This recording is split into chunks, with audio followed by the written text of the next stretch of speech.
I mean, after all, we do start as infants, and I know that at this conference perhaps more attention is being given to the mother and to the process of birth and preparation for birth and all the problems that are associated with the difficulties and misunderstandings of birth. But I'm a biologist, I'm a researcher, and some years ago, in fact, shortly after the birth of our first child, I switched my research field from brain science to infancy research because I got the intuition that I might learn more about the brain, the human brain, by studying babies than by studying, well, brains of baboons, which I was studying in France. Now, this has been very powerfully supported by the findings of the last 30 years. We began, in fact, I began in partnership with Martin Richards at Harvard, doing films, simple films of mothers and babies communicating with each other.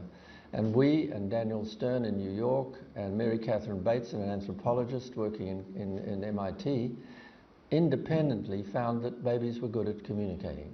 And there was no literature on it whatever at that time, in psychology I'm talking about. So that's how it all began. And what I'm going to try to do is to skim through the findings of the last 30, 40 years to show how now we have a picture, some kind of a picture of how the human spirit or the human motivation is able to grow right from the start towards sharing knowledge and skills and sharing life and intentions with other people. Now, whatever our emotional life is like, I mean, that is whatever the emotions concerned with our body are like, what our sufferings and joys that have to do with our body, we do live in a world not of cognitions, but of experiences that we share. And culture is built of a tradition of rituals, artifacts, and all sorts of things which we have to comprehend, explanations of life and so on. Now, we see very specific motives in babies that go beyond attachment, that is, go beyond the need of the baby to form an affectionate and loving relationship with a caregiver, but which are seeking fun in adventure and the formation of friendships in having fun.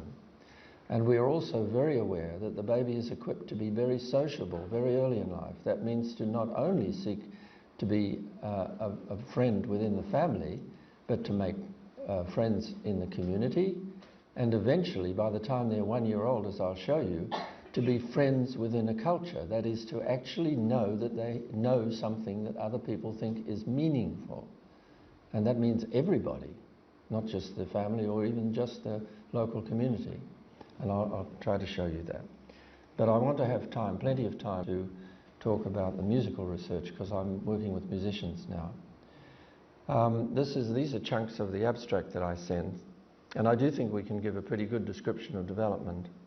And we know that the development begins long before birth and creates a very specific human being, ready to communicate with the mother's feeling and looking for intentions and interests, looking at the way people direct their attention, what they do with their hands and so on. And we know age-related changes. Now, one of the things that's interesting is that we had forgotten in psychology a fundamental principle of life, of animal life. All animals move, and all animals move rhythmically. And they all move with what is called prospective control. They try to know what's going to happen when they move. They have a vision of the next few moments. They move intentionally. And these things are true of human beings innately. And by exploring the rhythms of babies' behavior, we've found that they have a sense of time for living, which is the same as an adult, in a most extraordinary degree. And that's what I want to tell you about.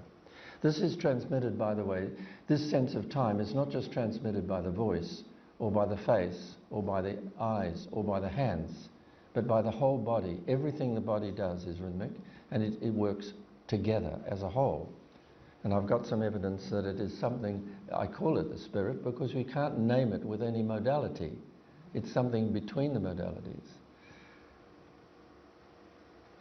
We use this, the research, to try to understand normal education, the process of education, and the process of teaching, which is the technical development of education. We also look at problems with autism and other kinds of developmental disorder and infant emotional health. In fact, I apologise for not being here for the rest of this conference. I wanted to be here, but I was at an infant mental health conference in Paris until yesterday. And there were 500 psychiatrists there and people working with young children who are concerned with infant mental health. That's a new idea, by the way. Now, we've been tracing the development of babies, if this thing will move. It'll come, I think, when it wakes up. The next thing is lots of pictures, that's why it's slow. We found stages in the first year. The first newborns are, as I'll show you, pretty clever, very good at making contact. But they don't actually reciprocate in a conversation until about 6 weeks or so. Things change. There's a lot to do. They've never seen anything before except red light inside their mother's body. Suddenly they can see the world, and that visual development means at least a few weeks. The brain has to grow very fast.